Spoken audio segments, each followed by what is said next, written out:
Okay, guys, let's bring it to a close. How does this affect this? All right. Now, at this time, I'll ask Ms. Long to have a seat here. And what I would like to do, if she could just capture any salient points that resonated with her, some new ahas, maybe even rephrasing or reframing the question that she asked us. So at this time, Ms. Long, if you could share any new insights, ahas, or some next steps. In meeting rigor, what I found from the feedback I got was that the objectives do not meet or correlate with the goals. Therefore, the student work is not being produced in a way that would show rigor or allow them to apply what they know or demonstrate an understanding. We need more rubrics that include the goal and the objectives. There's no proof of understanding in a lot of the activities. It's just regurgitation of the information. It's on Bloom's Lewis level. We need to look at why our goals and objectives are not aligned. Some of the solutions that we have now that I could go back to my team with would be that all of our work needs a rubric, and someone mentioned models. Modeling the information, show them what we expect, what top-notch work is, and have them work on activities that apply more of what they know to give them a dilemma, I think as Mr. Kleinell stated, give them dilemmas where they can apply what they know and take it that step further for synthesizing and evaluating information. I want to add something. This is for the group. This is just me reflecting about the question that was posed. Because a part of this is also to whittle down and to be very specific with the question. And initially it says, are the work samples reflective of rigor in the classroom? So for me, I heard something that you posed, a question. I want to say it, but I want you to, do you remember it was about the goals and objectives? Oh, the goals. Well, why aren't the goals and objectives aligned with the standard? Exactly. So that for me would be a more, I guess, a question that I could answer specifically around the work. So when I look at that question up there, it ties into the question, but it's not a nebulous type of definition of rigor. It's being very specific around the standard. So if we have a standard that's saying being met, but it's not aligned to the specific goal, what standard is being met then? So if we're trying to gauge rigor, I think the rigor, and I could, this is what the group is for. Is our rigor being defined by our standards? Is that what we're qualifying rigor as? Students supposed to be able to do something according to a standard in science or whatever the content area is? So maybe can we refocus the question to what Ms. Nichols stated, and you said it so eloquently. Why aren't the goals and objectives aligned to the standards? So maybe if we could get, Ms. Long, what do you think about that? And this is,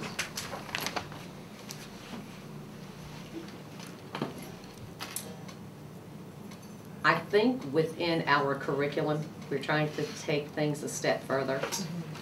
I think that with the information that we have been given so far, that we are trying to implement these activities, but not really, honestly, thinking it through. So we are aligning the goals and objectives. So we are providing good examples for the students to take their knowledge a step further, which would be the rigor. Our focus now is to work on aligning the goals and objectives so we are able to take our students a step further and to give them the dilemmas where they can apply scientific knowledge. So maybe that should be your question. That should be. I agree. So rephrase it again for why aren't the goals and objectives aligned to the standard? To the state standards. Okay. So, and we'll rewrite that question on the board. Did you have any other aha or things that you heard maybe you might do differently from the discussion? I think I mentioned all of them. Okay.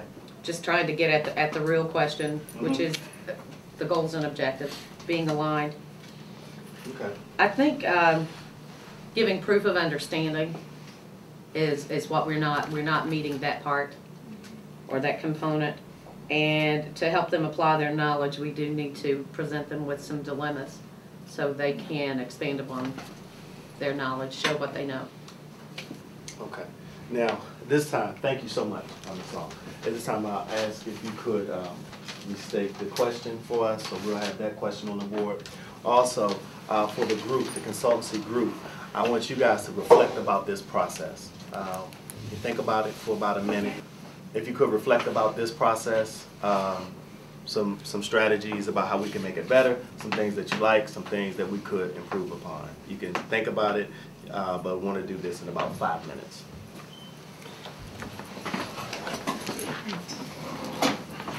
So if we restate the question, we should probably have that before we go into the bulk of it. So this way we can really focus on what the real issue is as opposed to the side issue.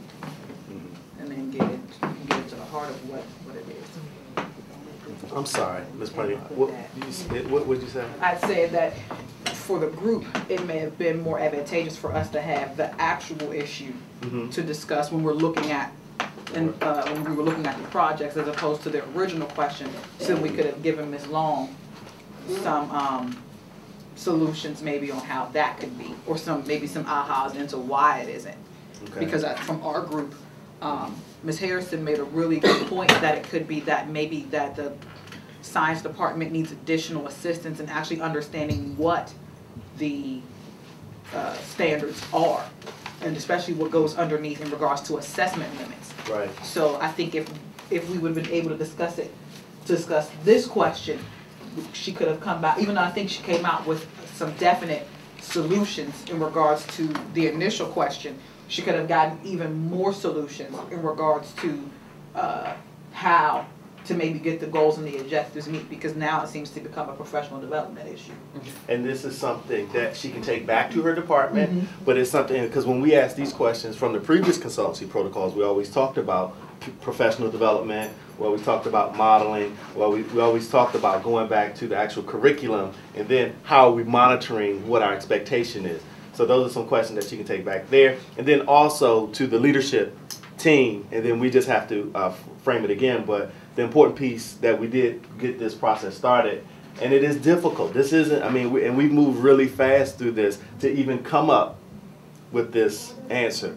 And something I had a chance to attend a conference this weekend, and you know how they train people to identify counterfeit money? They train them by looking at real money. That's what they look at, thousands of hours of looking at real money. So you know emphatically what real money is. So when a counterfeit comes across your desk, you recognize it immediately. So this group is able to synthesize and gather information really fast and come up to solutions because we know the real thing immediately, because that's what we study. And I just want to thank you guys for a wonderful, wonderful consultancy process. And our next consultancy focus area will be social studies. Mr. Kleinow will be doing that in a couple of weeks, I do believe. In 2 weeks? 2 weeks, yes. Okay. So 21st. Are there any questions for the good of the order?